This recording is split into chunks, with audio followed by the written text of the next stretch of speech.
7:03 de la mañana, nuestra primera conversación de hoy es con Manuel Sutherland, economista, investigador del Centro de Investigación y Formación Obrera de Venezuela, CIFO, y de la Asociación Latinoamericana de Economía Marxista. Manuel, buenos días. Buenos días y gracias por la invitación. Siempre para mí es un honor estar acá. Qué bueno que estés además de manera presencial. Bueno, Manuel, estamos iniciando otro ciclo, año 2022. Hay muchas expectativas con respecto a este año. Uno siente que, como digo yo, hay ganas, la gente quiere echar hacia adelante, uno ve que hay gente que está apostando por el país. Pero ¿cómo definirías tú el contexto en el que la gente intenta recuperar la economía venezolana? Bueno, es algo bastante difícil. Fíjate que entre 2013 y 2020, quizás un poco 21, Venezuela se estima que ha perdido el 80% de su PIB. Eso significa que una persona que en 2013 pesaba 100 kilos, en 2020 o 21 apenas pesa 20. Entonces, claro, yo soy de los que cree que este año hubo crecimiento económico, el primer crecimiento en 8 años, es realmente una novedad, pero aún falta muchísimo para hablar de recuperación económica. Fíjate, si Venezuela apenas tenía el 20% del PIB que tenía en 2013, si subió 5% va a pasar de 20 a 21. O sea, es un incremento muy pequeño para que Venezuela más o menos recupere lo que tenía en 2013 y hablemos de una recuperación integral de la economía, al menos en términos cuantitativos, necesitaría como 25, 30 años de crecimientos de 3, 4, 5%, como lo estuvo, por ejemplo, la Chile en la etapa de la concertación, luego de salir de la dictadura de Pinochet. El asunto es que Venezuela todavía tiene muchos problemas estructurales en su economía y tiene muchos problemas políticos que hacen difícil pensar que hay o puede haber una recuperación económica tan profunda, tan grande como la que se necesita. En este momento es obvio que quienes producen en Venezuela no tienen las mismas condiciones para producir, eh, no tienen las mismas condiciones que los productos que vienen desde el exterior. Por supuesto, el cliente muchas veces, el consumidor dice, mira, yo prefiero comprar este queso importado que el que se Claro, produce aquí. por supuesto. Eh, y te acompaño a esta pregunta con lo siguiente. ¿Se Ok. puede definir el concepto, el modelo político actual como política de Estado? Me quieres meter en Esa, problemas, ¿no? esa sonrisa tuya adelantadamente responde en algo la respuesta, la pregunta. Bueno, yo te diría que voy a responderlo primero con un toque de lo segundo, ¿no? Venezuela tiene una política de defensa a la industria extranjera. Es una defensa de promoción a la industria foránea, ¿no? Esa política de proteccionismo a la inversa hace que producir en Venezuela sea mucho más costoso que importar. Es una política rentística muy común en la época del boom petrolero. Generalmente cuando el precio del petróleo cae y la renta disminuye, esa política se deja a un lado. La novedad actual del gobierno es que continúa haciendo esa política con una renta petrolera muy bajita. ¿En qué se basa esa política? Lo primero es la sobrevaluación del tipo de cambio.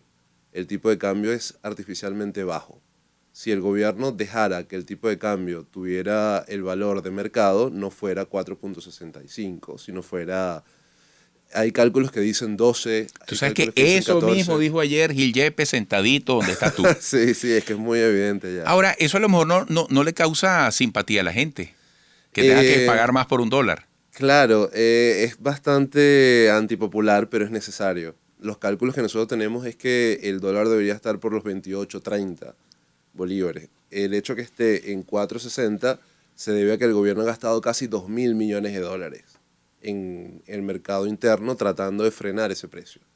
Y eso es simplemente un dique.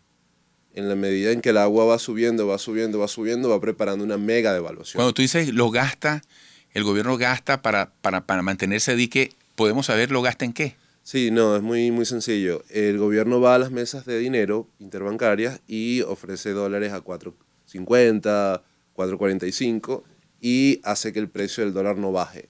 Y llena de dólares un mercado que es muy pequeño. Es de recordar que la cantidad de bolívares en la economía es muy baja. Por ejemplo, la cantidad de bolívares equivalentes al tipo de cambio paralelo en el 2011 eran 44.000 millones de dólares. En la actualidad no llega a 600 millones de dólares. De 44.000 millones de dólares a 600 millones de dólares. era la cantidad de bolívares Wow. equivalentes al tipo de cambio. Entonces, claro, con un mercado tan pequeño, tan reducido, el gobierno puede jugar a mantener el tipo de cambio muy sobrevaluado, lo que hace que los importadores tengan muchísimas ventajas y la producción nacional esté en una desventaja tremenda. Y por eso los anaqueles se llenan de mercancías importadas que algunas cuestan la mitad o el 20% de lo que cuesta una mercancía ¿Y local. será que esto es una fase de oxigenación necesaria en virtud del bloqueo de los ingresos del Estado venezolano para que más adelante se vayan ajustando las cosas en el sentido que tú dices? Pregunto.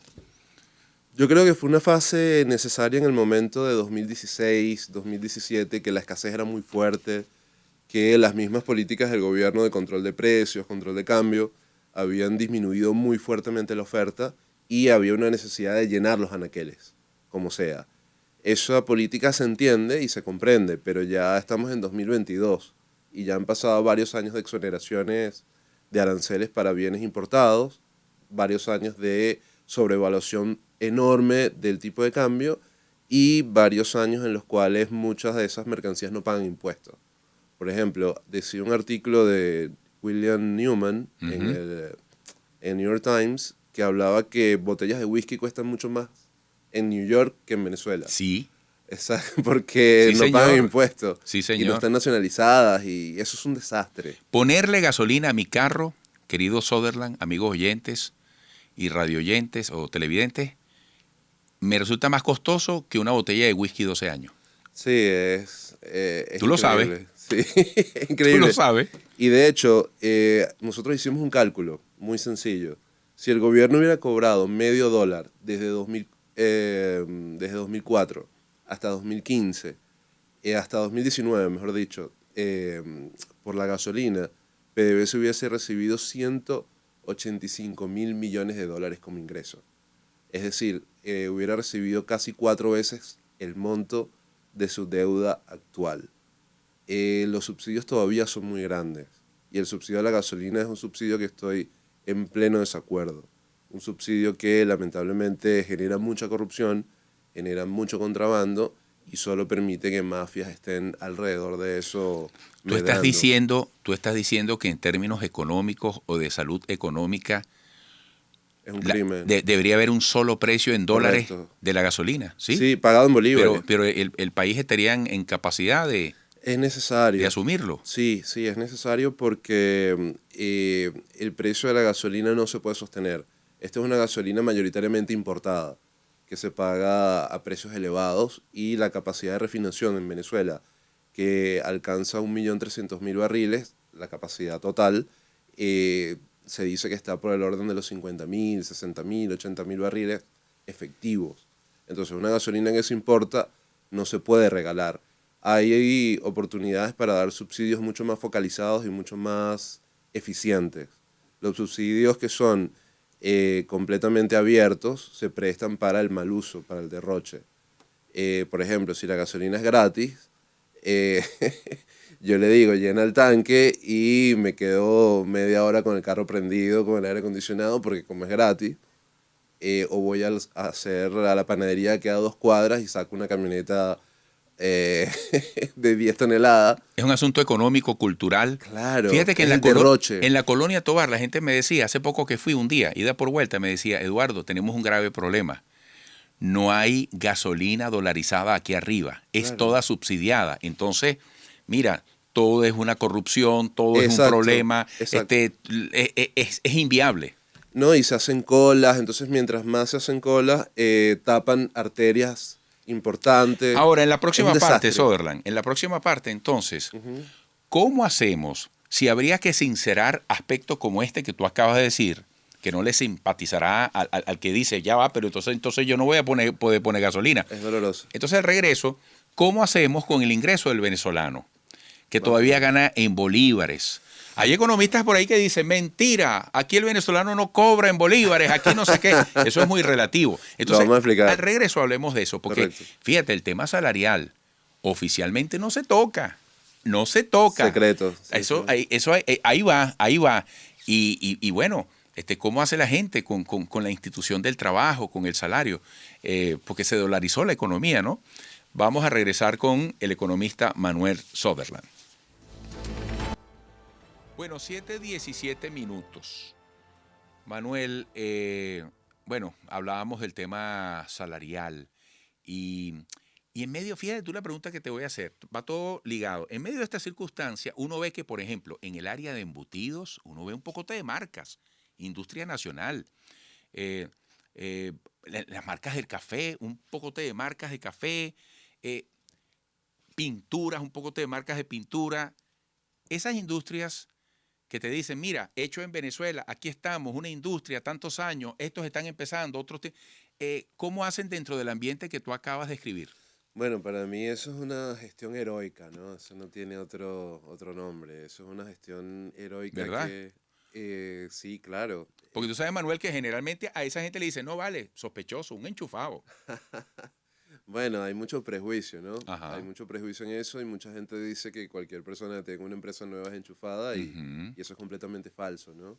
Ahora, yo creo que lo importante en este caso es ver que Venezuela, para buscar su recuperación económica, necesita de esas empresas y el gobierno debería facilitar las condiciones para que esas empresas puedan crecer y puedan de alguna manera contratar mayor cantidad de fuerza de trabajo y ofrecer salarios mejores.